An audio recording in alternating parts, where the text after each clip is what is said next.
घटक अत्यंत महत्वाचा आहे। काल मी आपण सांगितलं की समानार्थी शब्द हा सर्व घटकांचा पाया मानला जातो, कारण हा एक घटक जर आपला पक्का झाला तर मराठी सहित बुद्धिमत्ता चाचणीतील बऱ्याच घटकांचा आपला अभ्यास झाला असं समजलं जातं। आणि म्हणून समानार्थी आणि विरुद्धार्थी शब्दांच्या नंतर आज आपण अलंकारिक शब्द बघणार आहोत। अलंकार म्हणजे दागिना, अलंकार म्हणजे विभूती, अलंकार म्हणजे शोभा, ज्याच्यामुळे भाषेला सौंदर्य प्राप्त होतं त्या शब्दांना अलंकारिक शब्द म्हणतात। आपण सर्वसामान्यतः अगदी साधा राहण्याचा प्रयत्न करतो, साधे कपडे घालतो, परंतु जर एखाद्या समारंभाला जायचं असेल, लग्नाला जायचं असेल, त्यावेळेस आपण अलंकारयुक्त जातो। अलंकारामुळं सौंदर्य वाढतं, तसं अलंकारिक शब्द हे भाषेचं सौंदर्य वाढवतात। अलंकारिक शब्द कसा तयार होतो, तर मूळ शब्द आहे अलंकार आणि त्या शब्दाला इक नावाचा जर प्रत्यय लावला तर अलंकारिक शब्द तयार होतो। काही नमुने दाखल बघू। समजा वर्ष हा शब्द आहे आणि वर्ष शब्दाला इक हा जर प्रत्यय लावला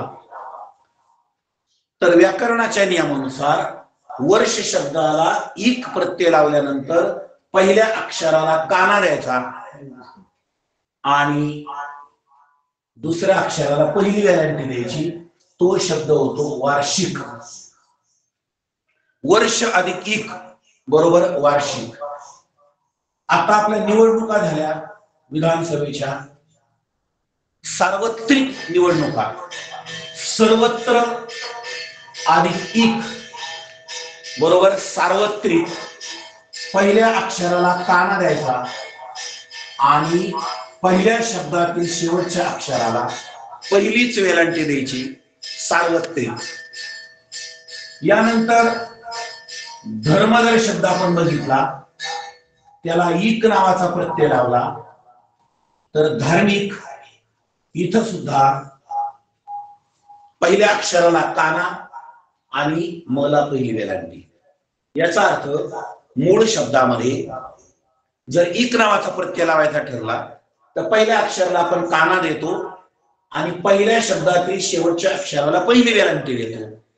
तसं अलंकार हा जो मूळ शब्द आहे त्या अलंकार शब्दाला इक नावाचा जर प्रत्यय लागला तर अलंकारिक शब्द होतो।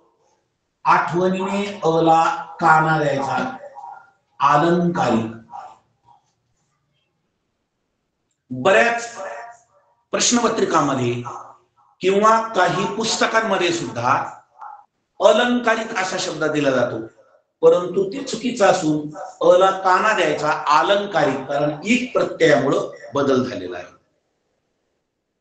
अत्यंत फसवा शब्द परंपरा अधिक इक। परंपरा अधिक इक हा शब्द पारंपरिक बनतो, पारंपरिक। अगदी एमपीएससीच्या परीक्षेला सुद्धा हा पारंपरिक शब्द शुद्ध कसा लिहायचा या संदर्भात प्रश्न आला होता आणि आपण बोलताना पारंपरिक बोलतो, परंतु खरा शब्द पारंपरिक आहे। असो, तर अलंकारिक या शब्दाची व्युत्पत्ती कशी झाली हे आपण बघत होतो। तर अलंकार या शब्दाला इक प्रत्यय लावल्यानंतर अलंकारिक हा शब्द बनतो। अलंकारिक म्हणजे सौंदर्य प्रदान करणारा, आणि ज्या भाषेमध्ये जास्तीत जास्त अलंकारिक शब्दांचा वापर केला जातो ती भाषा सौंदर्य प्रधान बनते।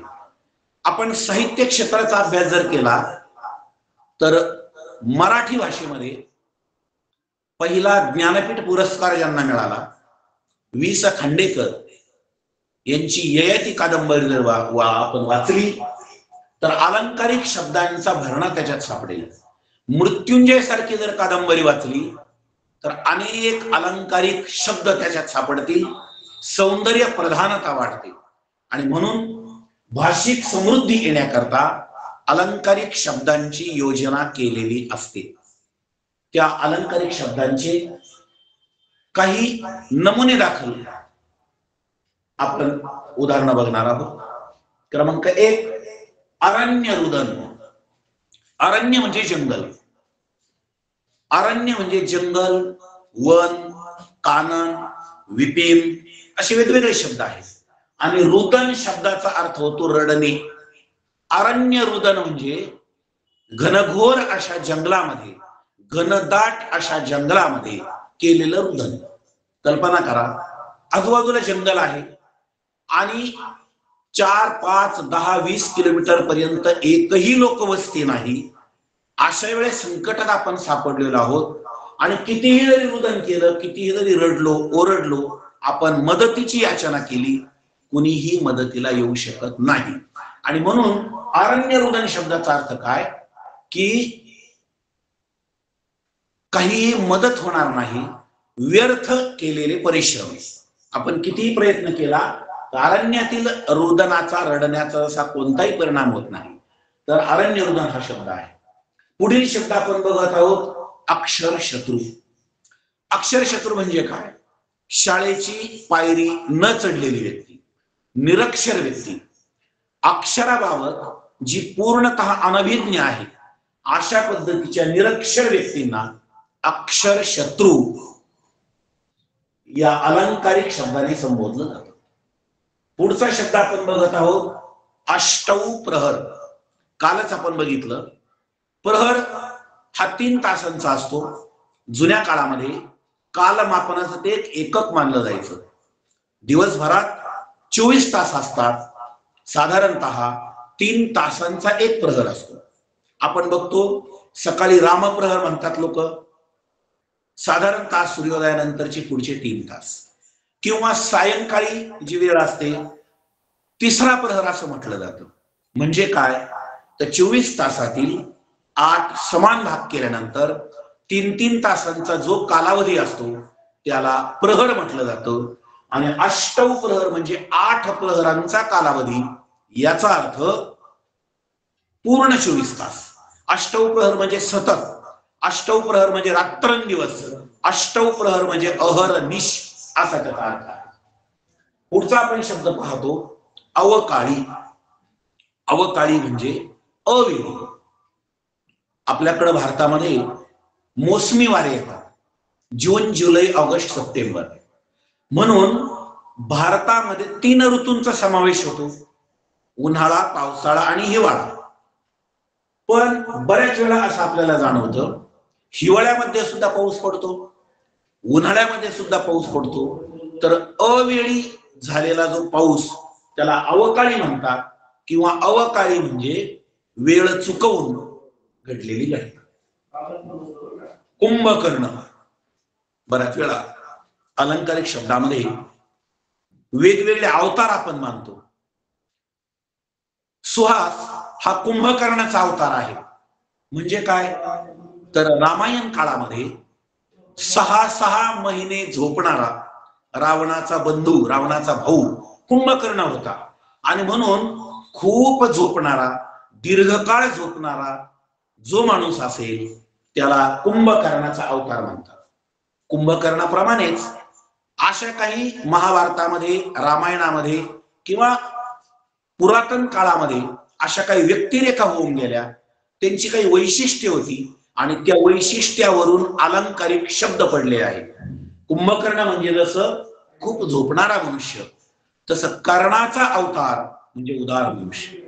महाभारतातील कर्ण हे औदार्याचं एक सर्वोत्तम पात्र मानलं जातं. कर्णाचा अवतार म्हणजे उदार मनुष्य. त्याच्यानंतर दुर्वासांचा अवतार किंवा दुर्वास मुनी म्हटलं की शीघ्र कोपी. महाभारतामध्ये दुर्वास नावाच्या ऋषींचं असं एक पात्र आहे की त्यांना कधी राग येईल आणि त्या रागाच्या भरात ते काय शाप देतील सांगता येत नसायचं. म्हणून दुर्वास मुनी याचा अर्थ शीघ्रकोपी मनुष्य. अशा पद्धतीनं दुर्वासांचा अवतार म्हणजे शीघ्रकोपी, कुंभकर्णाचा अवतार म्हणजे रात्रंदिवस झोप काढणारा, कर्णाचा अवतार म्हणजे दानशूर मनुष्य, सांबाचा अवतार, सांब म्हणजे शंकर, भगवान शंकर ही एक भोळी देवता मानली जाते, सांबाचा अवतार म्हणजे भोळा माणूस. अशा पद्धतीने हे अलंकारिक शब्द आहे. कुबेर ही एक देवता आहे. कुबेर म्हणजे काय? कुबेर म्हणजे प्रचंड श्रीमंत मनुष्य. कुबेर याचा अर्थ श्रीमंत. त्यानंतर ग्राम केसरी, आपण ग्रामपंचायत हा शब्द ऐकला असेल. ग्राम म्हणजे गाव आणि केसरी हा शब्द सिंहाला उद्देशून वापरला जातो. ग्राम केसरी म्हणजे गावचा सिंह. आता तुम्हाला नवल वाटेल, गावात सिंह राहत नाही आणि सिंह जर राहिला तर गावामध्ये किती भीतीचं वातावरण होईल. तरी सुद्धा ग्रामकेसरी म्हणजे गावातला सिंह कोण? तर कुत्र्याला म्हटलेला आहे. कुत्रा हा ग्रामकेसरी मानला जातो. कधी कधी शाखामृग हा शब्द असतो. शाखा म्हणजे काय? शाखा म्हणजे झाडाची फांदी आणि मृग म्हणजे काय? तर मृग म्हणजे हरिण. मग शाखामृग याचा अर्थ काय? झाडावरचा हरिण. पुन्हा आपल्याला प्रश्न येतो, हरिण झाडावर चढत नाही आणि झाडावर चढतं त्याला हरण कसं म्हणायचं? परंतु हरणासारखा चपळ असणारा आणि झाडावर चढणारा कोण आहे? तर वानर. म्हणजे ग्रामकेसरीला जसं कुत्रा म्हणतात तसं वानराला अलंकारिक शब्द काय आहे? शाखामृग. पुढचा आपण बघत आहोत खडाजंगी. खडाजंगी म्हणजे कडाक्याचं भांडण. खूप मोठ्याने जर भांडण झालं असेल, खूप जोरदार जर भांडण झालं असेल तर त्याला खडाजंगी म्हटलं जातं. पुढील आपण अलंकारिक शब्द बघत आहोत पिकले पान. पिकले पान हा सुद्धा अलंकारिक शब्द आहे. झाडामध्ये काही जे 2-3 प्रकार आहेत त्यामध्ये काही सदाहरित झाडं असतात, काही निम्न सदाहरित असतात आणि काही अक्षरशः पानझडी वृक्ष असतात. पानझडी वृक्ष म्हणजे काय? हिवाळ्यामधील जो शिशिर नावाचा ऋतू असतो त्याला पानगळीचा ऋतू म्हणतात आणि त्या पानगळीच्या ऋतूमध्ये त्या झाडाची मॅक्झिमम जवळपास सर्व पानं गळून पडतात. आणि मग ती कोणती पानं गळतात? जी पानं परिपक्व झालेली आहेत ती पानं पिकतात आणि पिकल्यानंतर त्यांची शक्ती क्षीण होते आणि ती आपोआप गळून पडतात. कधी गळून पडतात तेही समजत नाही. पिकलं पान याचा अर्थ वयोवृद्ध माणूस. पिकलं पान याचा अर्थ म्हातारा माणूस. वयोवृद्ध मनुष्य कधी मृत्यू पावेल सांगता येत नाही. अचानक अगदी त्याला हृदयविकाराचा झटका येतो आणि ती व्यक्ती मरते.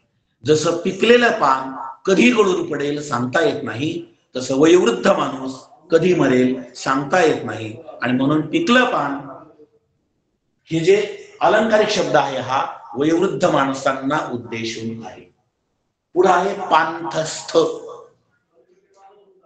स्थ म्हणजे राहणारा किंवा स्थ म्हणजे चालणारा. पंथ शब्दाचा अर्थ होतो रस्ता. पांथस्थ म्हणजे वाट सुरू. पांथस्थ म्हणजे मार्गक्रमण करणारा. जसं ग्रामस्थ, ग्राम म्हणजे गाव, स्थ म्हणजे राहणारा. ग्रामस्थ म्हणजे खेडेगावात राहणारा. नागरिक हा शब्द आणि ग्रामस्थ हे शब्द परस्पर विरोधी मानले जातात. का? कारण ग्रामस्थ हा खेडेगावात राहतो तर नगर म्हणजे शहर, त्या नगरात राहणाऱ्याला नागरिक म्हणतात. आणि म्हणून पांथस्थ वाटसरू किंवा मार्गक्रमण करणारा, रस्त्याने चालणारा. ग्रामस्थ म्हणजे गावात राहणारा. नागरिक म्हणजे नगरात वास करणारा. पुढचा शब्द आहे मितभाषी. मित शब्दाचा अर्थ आहे कमी, अत्यल्प बोलणारा, अतिशय मोजकं बोलणारा, कमी बोलणारा जो असतो त्याला मितभाषी म्हणतात. पुढचा आपण शब्द बघत आहोत धन्वंतरी. धन्वंतरी काय प्रकार आहे हा? तर पुराण काळामध्ये समुद्र मंथनातून जी वेगवेगळी 14 रत्न निघाली, लक्ष्मी, कौस्तुभ, पारिजातक, सुरा, धन्वंतरी, चंद्रमा, त्या 14 रत्नापैकी धन्वंतरी नावाचं एक रत्न आहे. धन्वंतरी म्हणजे काय, तर देवांचा वैद्य. आणि म्हणून धन्वंतरी हा अलंकारिक शब्द कुणाला दिला जातो, तर जो अत्यंत योग्य निदान करतो. ज्या डॉक्टरकडे गेल्यानंतर रोग्याला समाधान वाटतं, रोगाचं निदान होतं आणि त्या रोगावर योग्य इलाज होतो, अत्यंत कुशलपणे आजार बरा करणारा जो डॉक्टर असतो त्याला अलंकारिक भाषेमध्ये धन्वंतरी असं म्हणतात. पुढचा शब्द आपण बघत आहोत मृगजळ. मृग म्हणजे हरिण आणि जळ म्हणजे पाणी. मृगजळ म्हणजे हरणाला भासलेलं पाणी. उन्हाळ्यामध्ये आपण झळाया बघतो, त्या झळाया म्हणजे जणू काही पाणीच आहे. हरणाला असा भास होतो की समोर जे चमचम करतंय ते पाणी आहे. त्याला तहान लागलेली असते आणि पाणी पिण्याच्या निमित्ताने तो धावत पळतो. ते मृगजळ पुढे जातं. त्याच्या आयुष्यामध्ये आयुष्यभर धावपळ करून सुद्धा त्याला पाणी मिळत नाही आणि त्याची धावपळ थांबत नाही. आणि म्हणून मृगजळ शब्दाचा अर्थ होतो केवळ आभास, केवळ भास. पुढील आपण शब्द बघत आहोत विभूती. वास्तविक पाहता विभूती शब्दाचे दोन अर्थ आहेत. विभूती म्हणजे अंगारा, विभूती म्हणजे राख. आपण एखाद्या पवित्र ठिकाणी गेल्यानंतर, एखाद्या समाधीजवळ असेल किंवा यज्ञ मंडपात गेल्यानंतर तिथली विभूती आपण घेतो आणि कपाळाला लावतो. विभूती म्हणजे अंगारा हा एक अर्थ, आणि विभूती शब्दाचा अर्थ आहे महान सत्पुरुष. फार मोठ्या व्यक्तींना विभूती म्हटलं जातं. तर विभूती हा देखील आपण अर्थ बघितला. अशा प्रकारे अलंकारिक शब्दामध्ये प्राधान्यतः आपण हे शब्द जरी बघितलेले असले तरी सुद्धा अलंकारिक शब्द हे अनेक आहेत. अनेक अलंकारिक शब्दांचा आपल्याला अभ्यास करावा लागेल, वाचन करावं लागेल आणि त्या अभ्यासातून आपल्याला अलंकारिक शब्दावरील प्रश्नांची उत्तर सहज सोडवता येतील. तर अलंकारिक शब्द हा एक उपघटक आपण बघितला. आता यावर प्रश्न कसे विचारले जाऊ शकतात, तर 4 अलंकारिक शब्द दिले जातील आणि त्यापैकी योग्य अर्थ कोणता, किंवा 3 चुकीच्या अलंकारिक शब्दांचे अर्थ दिले जातील आणि एक बरोबर दिलं जाईल. खालीलपैकी योग्य अलंकारिक शब्दाचा अर्थ कोणता. तर अशा पद्धतीने अलंकारिक शब्द हा घटक आपण जास्तीत जास्त वाचन करून, त्याचा जास्तीत जास्त सराव करून, विशेषतः पाठांतर करून आणि वाचनाची समृद्धी वाढवून अलंकारिक शब्दांच्या जोरावर आपण आपली भाषिक समृद्धी वाढवू शकतो, भाषिक सौंदर्य वाढवू शकतो. आणि अलंकारिक शब्द हे केवळ परीक्षेसाठी नाही, आपल्या व्यक्तिमत्व विकासासाठी सुद्धा अत्यावश्यक आहे. महान वक्ते जे होऊन गेलेले आहेत त्या वक्त्यांनी कठोर परिश्रमाच्या जोरावर आपल्या भाषणांमध्ये अलंकाराची उंची वाढवली. त्या दृष्टिकोनातून हा अतिशय महत्वाचा घटक आपण बघितला आहे. माझी आपणास विनंती आहे की आपण अलंकारिक शब्द जास्तीत जास्त वाचन करावं आणि परीक्षेमध्ये आलेल्या सर्व प्रश्नांची उत्तरं जी अलंकारिक शब्दाच्या घटकाला अनुसरून आहेत त्यांची योग्य ती उत्तरे द्यावी. यानंतर पुढील उपघटक आपण बघणार आहोत शब्द समूहाबद्दल एक शब्द. बऱ्याच वेळा जी मितभाषी माणसं असतात फार बोलत नाहीत, मोजकं बोलतात, पण कमी बोलताना सुद्धा एखाद्या शब्दामध्ये व्यापक अर्थ दडलेला असतो. शब्द समूहाबद्दल एक शब्द म्हणजे काही ठराविक शब्द असे असतात की एकाच शब्दामध्ये त्याचा व्यापक अर्थ दडलेला असतो आणि ते आपल्याला माहित आहे. जसं अलंकारिक शब्द हा उपघटक आपण बघितला, तसं आता आपण बघणार आहोत शब्द समूहाबद्दल एक शब्द. नमुने दाखल आपण काही शब्द बघणार आहोत. अलंकारिक शब्दाला जसं इतिहासाची जाण असावी लागते, भारतीय संस्कृतीतील रामायण, महाभारत, भागवत, पुराण काळातील काही कथानकांची जाण असावी लागते, त्याच पद्धतीनं शब्द समूहाबद्दल एक शब्द याला सुद्धा सांस्कृतिक जाण असणं महत्वाचं आहे, ऐतिहासिक जाण असणं महत्वाचं आहे. त्या दृष्टीने हा व्यापकपणा आपल्याला येऊ शकतो. नमुने दाखल आपण बघणार आहोत अलंकारिक शब्दसमूहाबद्दल एक शब्द, दरवेशी. दरवेशी म्हणजे काय? तर दरवेशी म्हणजे अस्वलाचा खेळ करणारा. मग वेगवेगळ्या प्राण्यांचा खेळ करणारे लोक आपण पाहतो, त्यांना वेगवेगळी नावं आहेत. शब्दसमूहाबद्दल एक शब्द बघताना आपल्याला त्यांचा अभ्यास करावा लागेल. मग जसं अस्वलाचा खेळ करणारा दरवेशी असतो, तसं माकडांचा खेळ करणारा त्याला मदारी म्हणतात, सापांचा खेळ करणारा त्याला गारुडी म्हणतात. तर अशा पद्धतीने गारुडी, मदारी, दरवेशी हे शब्द आपल्याला शब्दसमूहाबद्दल एक शब्दामध्ये माहित असेल. पुढील आपण शब्द पाहतो कथाकार. कथा शब्दाचा अर्थ आहे गोष्ट आणि कार म्हणजे करणारा. कथाकार म्हणजे काय? तर कथा करणारा. या कार हा जो उपसर्ग लावला जातो, कार हा प्रत्यय लावला जातो, त्या कार या प्रत्ययावरून अनेक शब्दसमूहाबद्दल एक शब्द आपल्याला सांगता येतात. मग कथाकार म्हणजे काय? कथा करणारा. चित्रकार म्हणजे काय? चित्र काढणारा. शिल्पकार म्हणजे काय? शिल्प काढणारा. कीर्तनकार किंवा प्रवचनकार म्हणजे काय? तर कीर्तन प्रवचन करणारा. गीतकार म्हणजे काय? गीत लिहिणारा. संगीतकार म्हणजे काय? संगीत देणारा.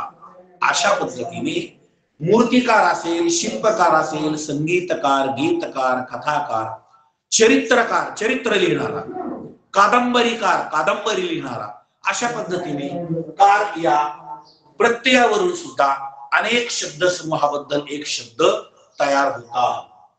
पुढचा शब्द आहे चौक.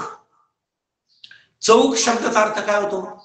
आमच्या जामखेडला खरडा चौक अत्यंत फेमस आहे, प्रसिद्ध आहे खरडा चौक. का बरं चौक म्हणायचं त्याला? तर चार बाजूंनी जेव्हा रस्ते एकत्र येतात त्याला चौक म्हणतात. चार बाजूंनी. खरडा चौकाचं उदाहरण जर घेतलं तर एक रस्ता नगरहून येतो, एक रस्ता खरडा किंवा करमाळ्याहून येतो, एक रस्ता बीडहून येतो आणि एक रस्ता जांभवडीतून येतो. हे चार रस्ते ज्या ठिकाणी एकत्र येतात त्याला चौक म्हणतात. मग चौक हा शब्द आपल्याला माहितीये, चार रस्त्यांचं एकत्रीकरण. तसं तीन रस्त्यांचं एकत्रीकरण त्याला तिठा म्हणतात. बऱ्याच विद्यार्थ्यांना चौक हा शब्द माहित असतो, पण तिठा हा शब्द माहित नाही. तर तिठा म्हणजे तीन रस्त्यांचं एकत्रीकरण. पुढे आपण शब्द बघतो दैववादी. दैव म्हणजे काय? दैव म्हणजे प्रारब्ध, दैव म्हणजे नशीब. दैववादी म्हणजे नशिबावर सोडून असलेला, नशिबावर ज्याचा विश्वास आहे, दैवावर ज्याचा विश्वास आहे त्याला दैववादी म्हणतात. पुढील शब्द आहे उगम. परिसर अभ्यासामध्ये नद्यांच्या संदर्भात हा शब्द आपल्याला दिसतो. उगम आणि संगम विरुद्धार्थी शब्द आहे. उगम म्हणजे निर्मितीचं ठिकाण आणि संगम म्हणजे मिलनाचं ठिकाण. नदीचा उगम होतो. उदाहरणार्थ आपण जर गोदावरी नदी बघितली तर नाशिक जिल्ह्यातील त्र्यंबकेश्वर या ठिकाणी गोदावरीचा उगम होतो. महाबळेश्वर जर बघितलं तर महाबळेश्वर या ठिकाणी सातारा जिल्ह्यातील महाबळेश्वर जे प्रसिद्ध थंड हवेचं ठिकाण आहे. अनेक पर्यटन ठिकाणांपैकी महाबळेश्वर मधल्या 35-36 जे वेगवेगळे स्पॉट आहेत त्यापैकी एक तिथला अत्यंत महत्वाचं ठिकाण आहे ते म्हणजे पंचगंगा मंदिर. पंचगंगा मंदिर म्हणजे काय? त्या ठिकाणी गायत्री, सावित्री, कृष्णा, वेण्णा आणि कोयना या 5 नद्यांचा उगम तिथं आहे. 5 नद्या तिथून उगम पावतात आणि म्हणून त्या ठिकाणाला पंचगंगा मंदिर म्हणतात. उगम म्हणजे निर्मितीचं ठिकाण. तर ज्या ठिकाणी नदी लुप्त होते, ज्या ठिकाणी नदी स्वतःचं अस्तित्व संपवून समुद्रामध्ये विलीन होते तिला संगम म्हणतात. कधी कधी नदी ही समुद्रामध्ये विलीन होते तर कधी कधी छोटी नदी मोठ्या नद्यांमध्ये विलीन होते. प्रवरा संगम हा शब्द आपण ऐकला असेल. प्रवरा संगम म्हणजे काय? ज्या ठिकाणी प्रवरा नदी गोदावरी नदीमध्ये लुप्त होते, तिचा संगम होतो, त्यावेळेस काय होतं तर पुढे प्रवरा नदी लुप्त होते कारण ती छोटी नदी आहे, गोदावरी मोठी नदी आहे, मग पुढे मोठ्या नदीचं नाव लागतं आणि छोटी जी नदी आहे ती लुप्त होते. मग संगम याचा अर्थ काय, नदी ज्या ठिकाणी आपलं स्वतःचं अस्तित्व विलीन करते त्या ठिकाणच्या जागेला काय म्हणतात, संगम. तर उगम आणि संगम, उगम म्हणजे जन्माचं ठिकाण, उगम म्हणजे निर्मितीचं ठिकाण, आणि संगम म्हणजे मिलनाचं किंवा विलीन होण्याचं ठिकाण. हे विरुद्धार्थी शब्द आहे. दुतोंड्या हा एक शब्द आपण बघतो बघा, दुतोंड्या, दु म्हणजे दोन, दुभाषी हा शब्द ऐकला असेल आपण. दुभाषी म्हणजे काय तर दोन भाषेचं ज्ञान असणारा, एक इंग्रजीमध्ये बोलतोय आणि इंग्रजीमध्ये बोलणारा त्याचं दुसऱ्या भाषेत मराठी हिंदी या भाषेमध्ये अनुवाद करून सांगतो, त्याला दुभाषी म्हणतात. तसं दुतोंड्या म्हणजे काय तर दोन्हीकडून बोलणारा, इकडेही बोलतो तिकडेही बोलतो, परस्पर विरुद्ध ठिकाणी सुद्धा जो बोलतो त्याला दुतोंड्या म्हणायचं, दोन्ही बाजूनी बोलणारा. अमर हा एक शब्द आहे बघा. काल आपण विरुद्धार्थी शब्दामध्ये बघितलं की विरुद्धार्थी शब्द तयार करताना वेगवेगळे काय लावतो आपण, उपसर्ग लावतो. कधी अ लावतो, कधी अन लावतो, कधी दूर लावतो, कधी नीर लावतो, कधी कधी अन लावतो, कधी गैर लावतो, कधी ना उपसर्ग लावतो. तसं अ हा उपसर्ग बऱ्याच वेळा लावतो. अमर, अ म्हणजे नाही, अ शब्दाचा अर्थ आहे नाही, नसणे. अमर म्हणजे काय, मर म्हणजे मृत्यू आणि अ म्हणजे नाही. ज्याला मृत्यू नाही त्याला अमर म्हणतात. मग मृत्यू नसणारे कोण तर देवता. मग अमर हा शब्द देवांना उद्देशून वापरला जातो. देवांना उद्देशून दोन शब्द आहेत एकत्र, अजरामर म्हणतात. अजर अधिक अमर. जर म्हणजे काय तर जर म्हणजे म्हातारपण, जर म्हणजे वृद्धत्व, आणि अ म्हणजे नाही. ज्यांना वृद्धत्व येत नाही किंवा ज्यांना मृत्यू येत नाही त्यांना देवता म्हणतात.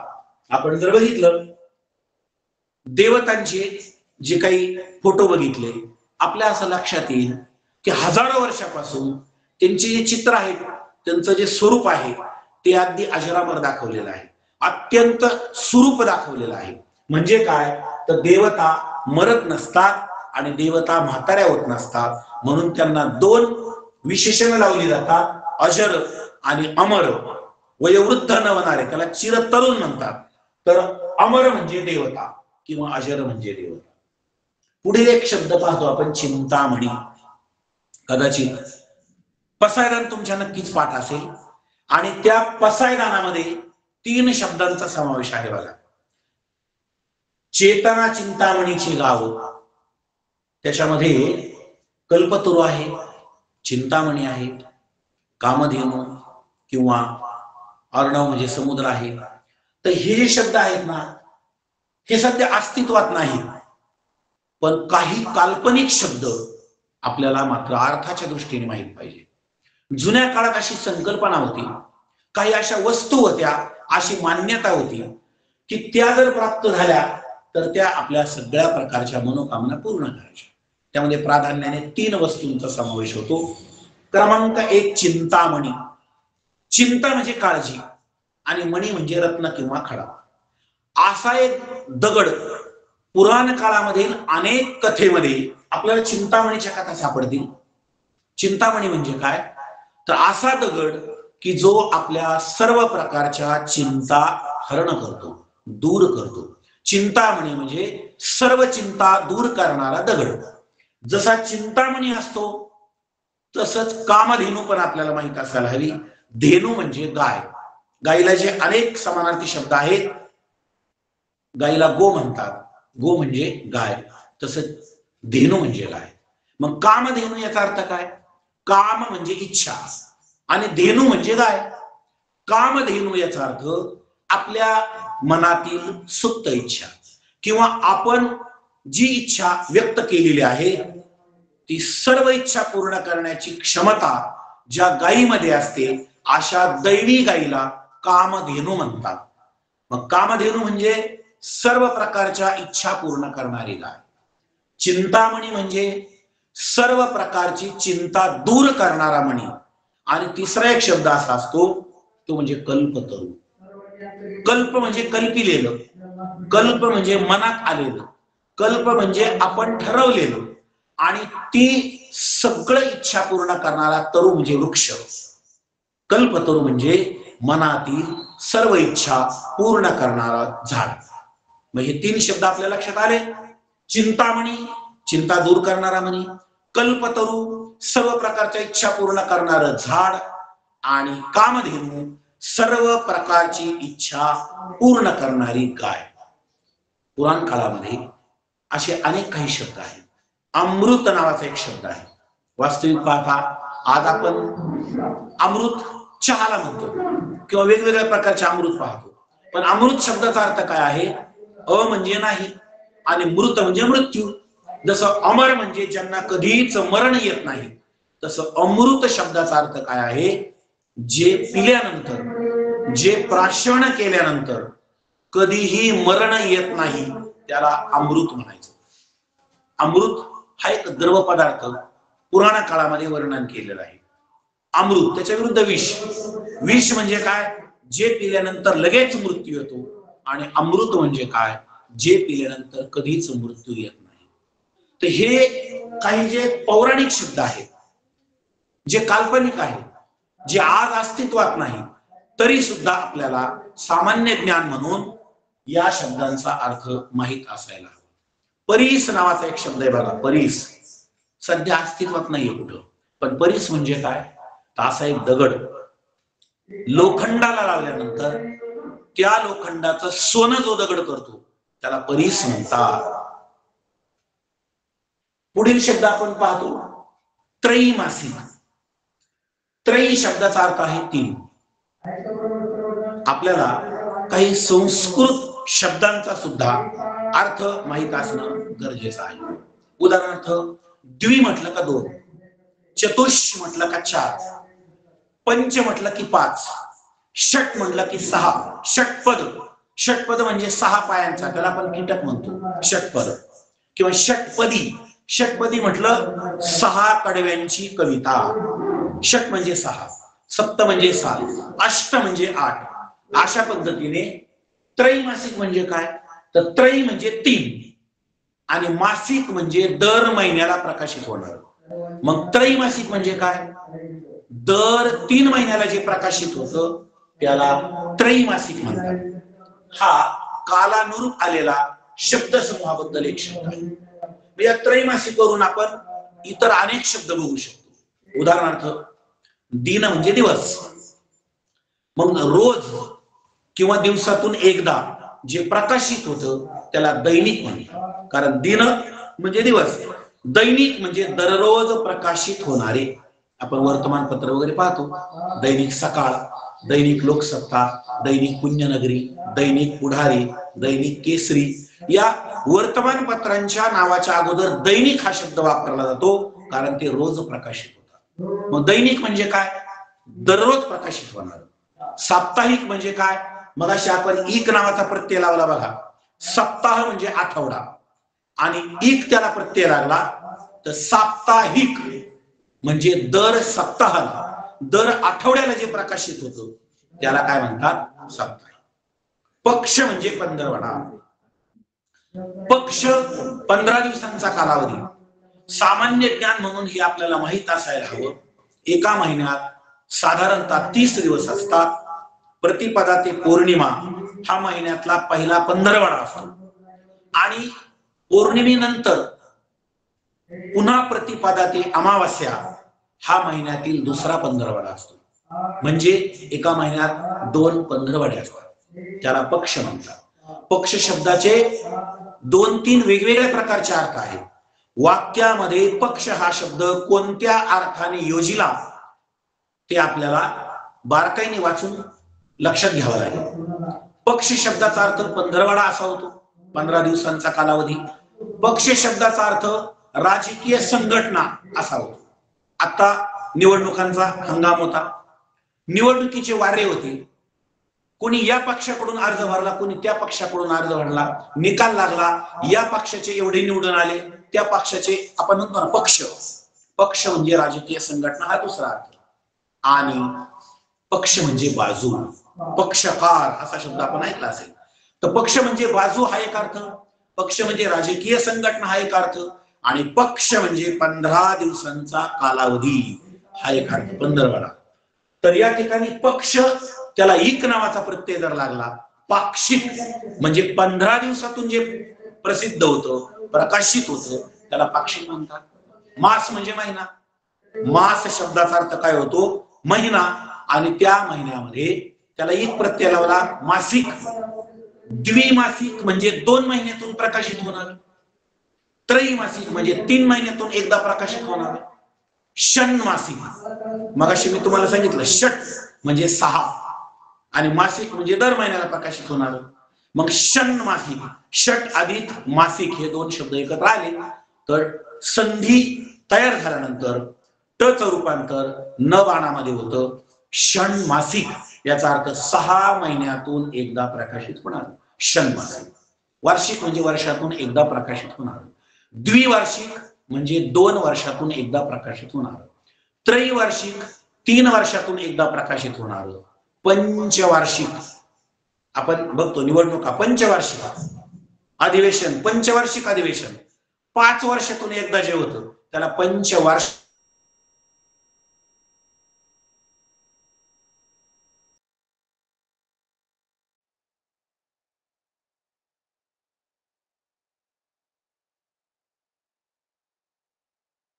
त्रैवार्षिक, पंचवार्षिक असे वेगवेगळे शब्द बघितले. पुढील शब्द आहे वैष्णव. वैष्णव म्हणजे काय, वास्तविक पाहता वैष्णव हा शब्द समूहाबद्दल एक शब्द आहे आणि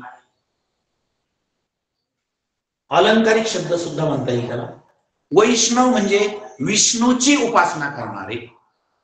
पुन्हा आपण जर बघितलं तर आपल्या भारतीय संस्कृतीमध्ये प्राचीन काळापासून प्राधान्याने 5 देवतांची उपासना करणारे वर्ग आहेत, प्राधान्याने 5 देवता. मग विष्णूचे जे उपासक असतात ना, विष्णूची पूजा करणारे, विष्णूची उपासना करणारे त्याला वैष्णव म्हणतात. दुसरी देवता आहे शिव, शिवाचे जे उपासक असतात त्यांना शैव म्हणतात. गणपतीचे जे उपासक असतात त्यांना गणपत्य म्हणतात. सूर्याची उपासना करणारे जे असतात त्यांना सौर म्हणतात, आणि शक्तीची उपासना करणारे जे असतात त्यांना शाक्त म्हणतात.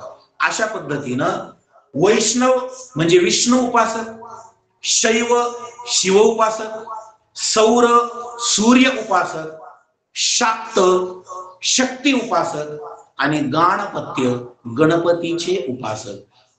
अशा पद्धतीने शब्द समूहाबद्दल एक शब्द याचं आपल्याला ज्ञान असायला हवं. पुढचा शब्द आपण बघितला अनवाणी. अनवाणी म्हणजे काय, पायामध्ये काहीही न घालता चालणार, ज्याला आपण पादत्राण म्हणतो. चप्पल असेल, सँडल असेल, बूट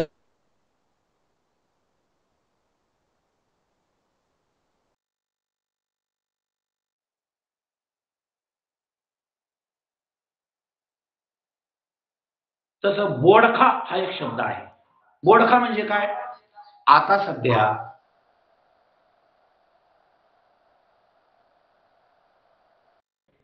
बोडखं फिरण्याची पद्धत नव्हती, एक परंपरा होती. कुणीतरी फेटा तरी बांधायचं, मुंडासे तरी बांधायचं, टोपी तरी घालायचं किंवा मुकुट तरी घालायचं. मग बोडखा म्हणजे शिरस्त्राण नसलेला, डोक्यावर ज्याच्या काही नाही त्याला बोडखा म्हणायचं, आणि पायात ज्याच्या काही नाही त्या चालणाऱ्या व्यक्तीला अनवाणी म्हणायचं. पादचारी हा शब्द आपण ऐकून असावा. पादचारी मार्ग, डांबरी रोड असतो, त्या डांबरी रोडच्या कडेने काही ठराविक अंतर फक्त पायी चालणाऱ्यांकरता रोड बनवला जातो, त्याला पादचारी मार्ग म्हणतात. पायी चालणाऱ्यांकरता केलेला रस्ता म्हणजे पादचारी मार्ग. आणि पुढील आपण बघत आहोत तो शब्द विदुषी. विदुषी म्हणजे काय, तर विदुषी म्हणजे अत्यंत हुशार अशी स्त्री. विरुद्ध लिंगी शब्द आहे हा. विदुषी आणि विद्वान. विद्वान हा हुशार असतो आणि विदुषी सुद्धा हुशार असते, पण विद्वान हा पुल्लिंगी शब्द आहे आणि विदुषी हा स्त्रीलिंगी शब्द आहे. अत्यंत प्रज्ञावान बुद्धिवान असा पुरुष विद्वान म्हणतात, तर अत्यंत मेधा संपन्न असणारी प्रज्ञावान असणारी स्त्री तिला विदुषी म्हणतात. विदुषी शब्दाचा विरुद्धलिंगी शब्द आहे विद्वान. तर अशा प्रकारे शब्द समूहाबद्दल एक शब्द हा घटक आपण बघितलेला आहे. आणि मगाशी मी जसं सांगितलं की शब्द समूहाबद्दल एक शब्द किंवा अलंकारिक शब्द हे जितकं व्यापकपणे आपण समजून घेऊ, कारण ही अथांगता आहे. आपली भाषा ही जशी अभिजात भाषेचा दर्जा आहे तशी ती फार समृद्ध आहे. जगातील सर्वात जास्त बोलणाऱ्या भाषेमध्ये आपल्या भाषेचा 10वा क्रमांक लागतो आणि त्यामुळे ही समृद्ध भाषा आहे. हिला कमीत कमी 1,500 ते 2,000 वर्षांची परंपरा आहे. लिखित स्वरूपात 1,000 वर्षापासूनचे अनेक ग्रंथ या भाषेमध्ये आहे. माझा मराठाची बोलू कौतुके परी अमृतातेही पैजा जिंके. अमृतालाही पैजेवार जिंकणारी अशी भाषा आहे. आणि संत ज्ञानेश्वर म्हणतात की याच भाषेमधून मी अशी अक्षर निर्माण करीन की संपूर्ण जगाला हेवा वाटेल. इतकी समृद्ध भाषा असल्यामुळं आपल्याला अभ्यासाचा आवाका, वाचनाचा आवाका, पाठांतर क्षमतेचा आवाका हा नक्कीच वाढवावा लागेल, तेव्हा आपली भाषा समृद्ध होईल. यानंतर पुढील आपण घटक बघत आहोत आणि तो घटक म्हणजे समूहदर्शक शब्द. जे काही पुढील 2-3 आपल्याला उपघटक बघायचे, समूहदर्शक असेल, निवारादर्शक असेल, पिलूदर्शक असेल, ते सुद्धा भाषिक समृद्धीचा एक भाग आहे. मग समूहदर्शक म्हणजे काय, तर अनेक वस्तू किंवा अनेक व्यक्ती किंवा अनेक प्राणी एकत्र आल्यानंतर त्यांना काय म्हणायचं. मग या ठिकाणी आदिवासी लोक जर राहत असेल तर आदिवासींच्या वस्तीला काय म्हणायचं. आदिवासींचा काय असतो, पाडा. पाडा शब्द महत्वाचा आहे. लमाण, या लमाणांचा किंवा बंजारी लोकांचा काय असतो, तांडा असतो. मग आदिवासींचा पाडा, लमाणांचा तांडा. त्याच्यानंतर पक्ष्यांचा थवा. अनेक पक्षी एकत्र आले, आकाशात उडू लागले, पक्ष्यांचा थवा असतो. त्यानंतर कार्यकर्ते जर एकत्र आले तर त्या कार्यकर्त्यांच्या एकत्रीकरणाला संघटना असं म्हणतात. खेळाडू जर एकत्र आले तर खेळाडूंचा संघ बनतो. उपकरण जर विज्ञानाचे एकत्र घेतले तर उपकरणांचा संच बनतो. वह्या किंवा पुस्तकं जर एकत्र केले तर वह्या आणि पुस्तकांचा संच बनतो, गठ्ठा पण बनतो. जर समजा केळी जर एकत्र केल्या, केळी किंवा द्राक्ष, तर त्याला आपण घड म्हणतो. द्राक्षांचा घड किंवा केळ्यांचा घड, किंवा घडाला दुसरा एक शब्द आहे लोंगर. त्यानंतर वानर किंवा माकड असेल किंवा दरोडेखोर असेल त्यांची टोळी असते. कारण जे शिस्तबद्ध कोणतंही काम करत नाही आणि नुकसानकारक म्हणजे अपायकारक काम करतात त्यांची बहुतांश टोळी असते. पण अनेक लाकडं जर एकत्र बांधली तर त्याची मोडी बनते. म्हणजे दरोडेखोरांची, लुटारूंची, वानरांची, माकडांची टोळी, पण लाकडाची किंवा उसाची मात्र मोडी असते. यानंतर वाचकांचा मेळावा असतो, वारकऱ्यांची दिंडी असते. दिंडी हा शब्द फक्त वारकऱ्यांना लागू, लक्षात ठेवा. वारकऱ्यांचीच दिंडी असते, बाकीच्यांची दिंडी नाही. मांदियाळी हा शब्द फार सुंदर आहे. पसायदानामध्ये मांदियाळी हा शब्द वापरलेला, ईश्वरनिष्ठांची मांदियाळी.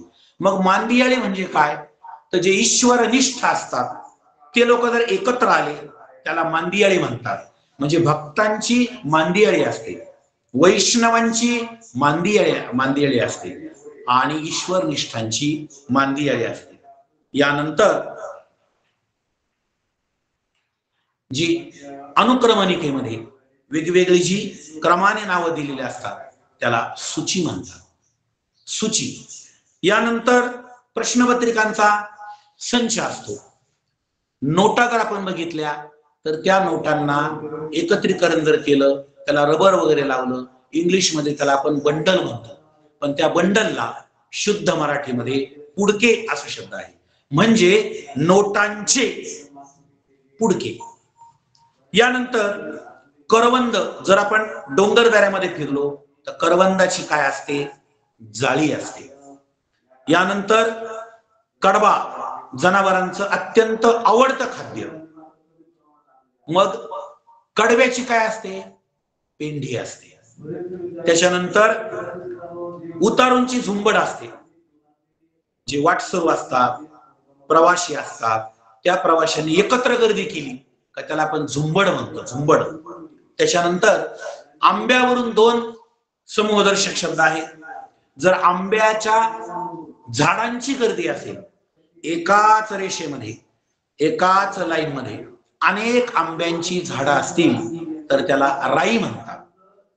अनेक ठिकाणी आमराई वस्ती असं आपण नाव पाहतो. आमराई म्हणजे काय, आंब्याच्या झाडांची झालेली गर्दी.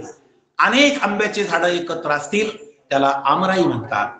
परंतु पिकलेल्या आंब्याची आढी असते, म्हणजे आढी आणि राई हे 2 शब्द आपल्याला समजून घ्यायला हवे. यानंतर ताऱ्यांची आकाशगंगा असते. अनेक तारे जेव्हा एकत्र येतात त्या ताऱ्यांची आकाशगंगा बनते, तारकांचा पुंज बनतो, विमानांचा ताफा बनतो. विमानांचा काय असतो, ताफा, जहाजांचा काफिला असतो. अनेक जहाज ज्या ठिकाणी थांबतात, विश्रांती घेतात, त्याला बंदर म्हणतात. सामान्य ज्ञान म्हणून आपल्याला हे माहित असायला हवं की मुंबई हे जगातील एक सर्वोत्कृष्ट नैसर्गिक बंदर आहे. बंदर म्हणजे काय, तर बंदर म्हणजे जहाज थांबण्याची जागा. आणि अनेक जहाज जिथं एकत्र येतात त्या अनेक जहाजांच्या समूहाला काय म्हणायचं, तर जहाजांचा काफिला. यानंतर पुढे पक्ष्यांचा थवा आपण बघितलेला आहे. धान्याची रास असते, विटांचा किंवा दगडांचा ढीग असतो.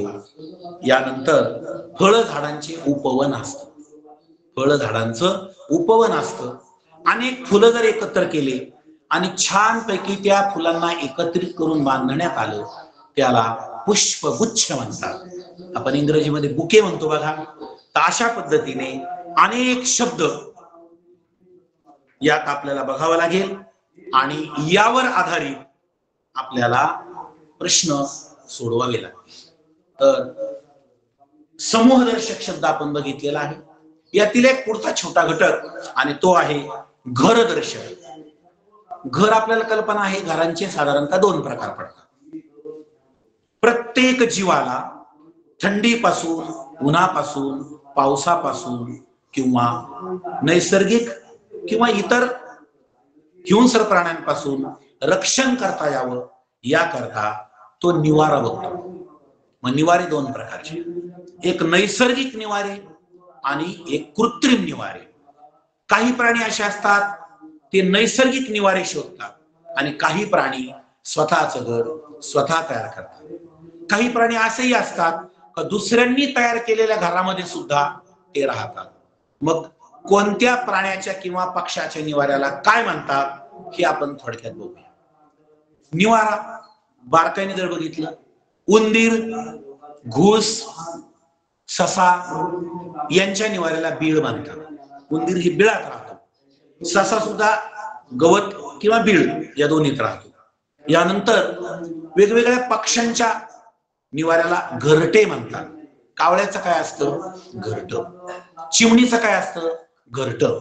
त्यानंतर सुगरण नावाचा एक पक्षी आहे बघा, चांगल्या चांगल्या इंजिनियरला सुद्धा लाजवेल इतकं अप्रतिम तो सुगरण पक्षी घरट विणतो. त्या सुगरणेच्या घराला खोपा म्हटलं जातं.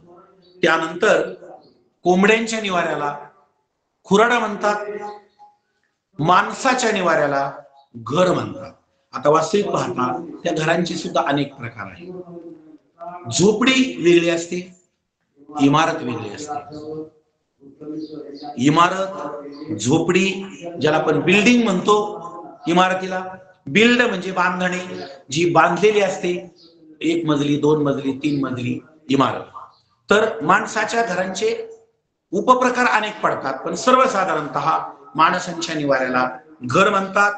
त्यानंतर ज्या ठिकाणी मुंग्या राहतात तिथं वारुळ म्हटलं जातं. ज्या ठिकाणी वाघ किंवा सिंह राहतात त्याला गुहा म्हटलं जातं. नंतर हत्ती जर असेल तो दाट गवत किंवा घनदाट जंगलामध्ये तो राहतो. त्यानंतर घुबड आणि पोपट यासारखे पक्षी ढोलीमध्ये राहतात.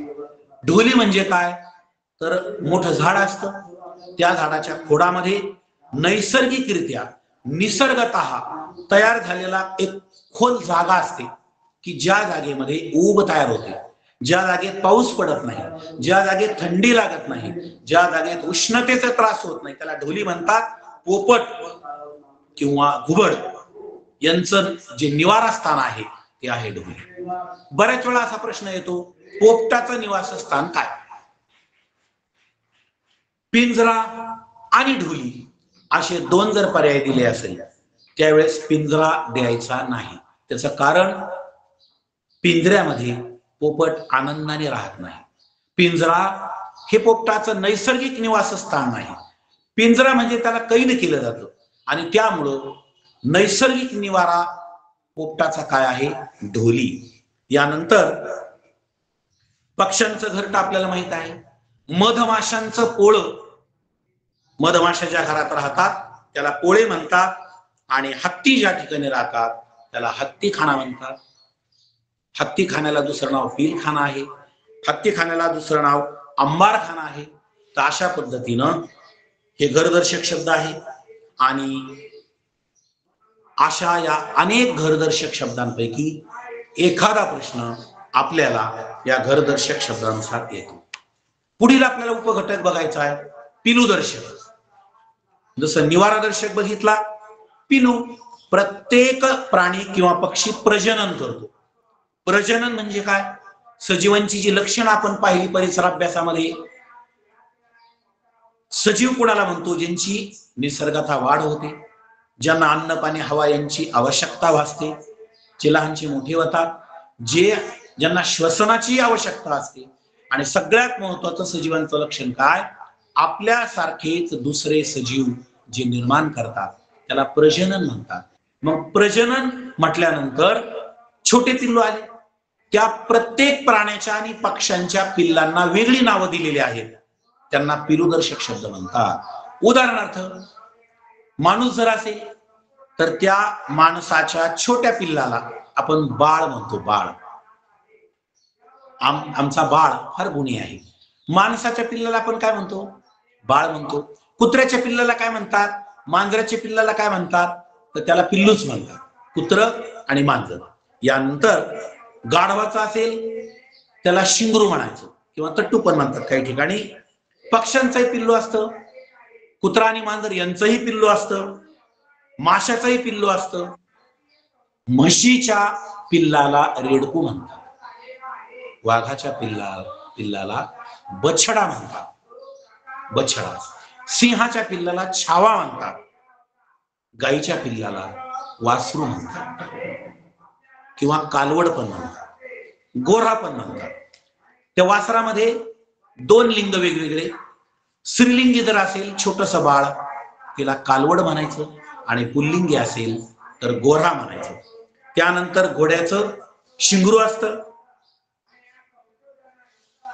पुढे डुकराचंही पिल्लू असतं, मेंढीचं किंवा एडक्याचं कोकरू असतं, वाघाचा बच्चा किंवा बछडा असतो, सिंहाचा छावा असतो, हत्तीचं पिल्लू असतं. असे वेगवेगळे पिलूदर्शक शब्द आपल्याला माहीत असायला हवी. आणि या शब्दांच्या मदतीने आपण पिलूदर्शक शब्द या घटकाचा व्यवस्थित अभ्यास करून आपण हा उपघटक पूर्ण करू शकतो. विद्यार्थी मित्रांनो, अगदी काही दिवसांवर आपली शिष्यवृत्ती परीक्षा आलेली आहे.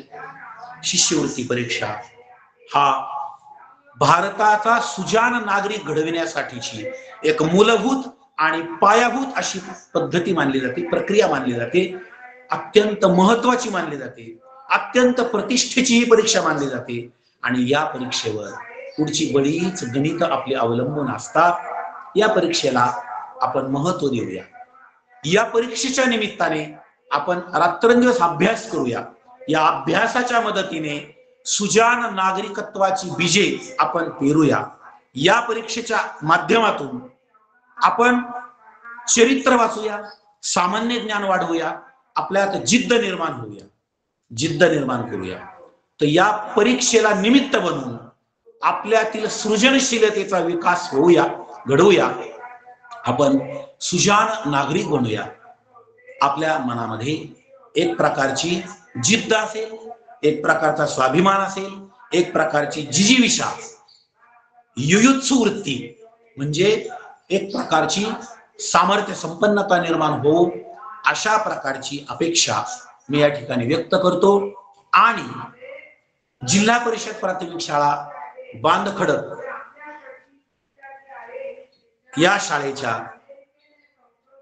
सर्व पालकांच्या वतीनं, या शाळेतील सर्व विद्यार्थ्यांच्या वतीनं, मी स्वतः मनोहर इनामदार आणि माझे सहकारी मित्र आदरणीय विकास सवने सर या आमच्या शाळेच्या वतीनं आपल्या सर्व विद्यार्थी मित्रांना शिष्यवृत्ती परीक्षेच्या शुभेच्छा देतो।